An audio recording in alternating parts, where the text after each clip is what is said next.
चंपई सोरेन के भाजपा में आने के बाद कोल्हान क्षेत्र में टिकट के लिए होड़ मच गई है।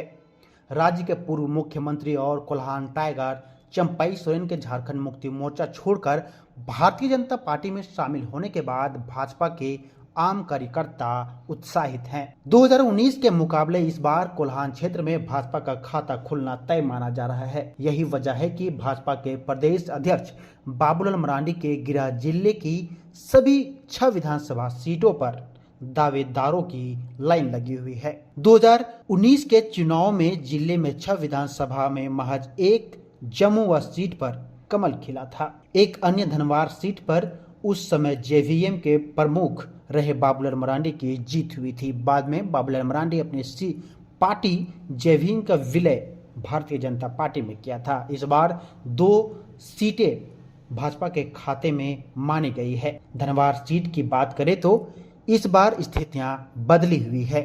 जानकारी के मुताबिक भाजपा का केंद्रीय नेतृत्व सामान्य सीटों पर सुरक्षित कोटे से आने वाले पार्टी नेताओं को चुनाव लड़ाने के पक्ष में नहीं है।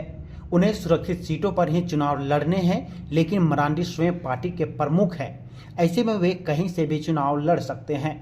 पार्टी सूत्रों के अनुसार मरांडी के धनवार से नहीं लड़ने की स्थिति में पूर्व प्रदेश अध्यक्ष डॉक्टर रविंद्र राय यहां के प्रबल दावेदार हैं।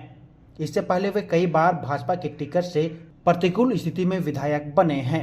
अन्य 5 सीटों में गांडे विधानसभा सीट पर कई दावेदार हैं। जेएमएम विधायक सरफराज अहमद के इस्तीफे के बाद रिक्त हुई गांडे सीट पर इसी साल उपचुनाव में जेएमएम के शीर्ष नेता कल्पना सोरेन और भाजपा के दिलीप वर्मा के बीच मुकाबले में भाजपा के खाते में लगभग 80,000 वोट आए थे। तकरीबन 27,000 मतों से अंतर में कल्पना सोरेन दिलीप वर्मा को हरा दी थी। लेकिन 1977 के बाद हुए अब तक तमाम विधानसभा चुनाव में वर्मा सर्वाधिक वोट हासिल करने वाले भाजपा के प्रत्याशी बने हैं। जमुआ सीट की बात करें तो जमुआ सीट भाजपा की गढ़ मानी जाती है। गिरिडीह जिले के जनसंघ काल का पहला खाता रीतलाल वर्मा ने जमुआ में दीपक चुनाव चिन्ह पर खाता खोला था।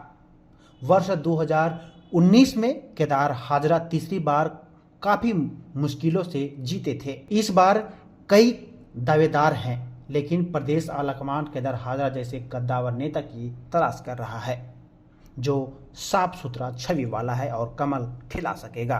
बगोदर सीट की बात करें तो बगोदर सीट पर 1977 से 2009 तक कभी भी भाजपा का कमल नहीं खिला। वर्ष 2014 में नागेंद्र महतो ने भाकपा माले में सेंधमारी कर भाजपा की झोली में यह सीट डालने का काम किया था। वर्ष 2019 में फिर हार का सामना करना पड़ा। पार्टी का एक वर्ग इस बार फिर नगेंद्र महतो को टिकट देने के पक्ष में है, लेकिन निर्णय प्रदेश आलाकमान के पास है। गिरिडीह जिले की डुमरी विधानसभा सीट की बात करें तो इस पर अब तक कमल नहीं खिला है।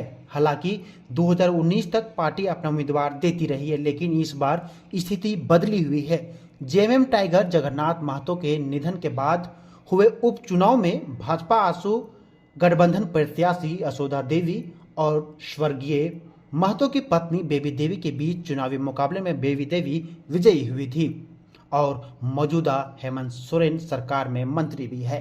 माना जा रहा है कि इस बार फिर डुमरी सीट आसू के खाते में जा सकती है।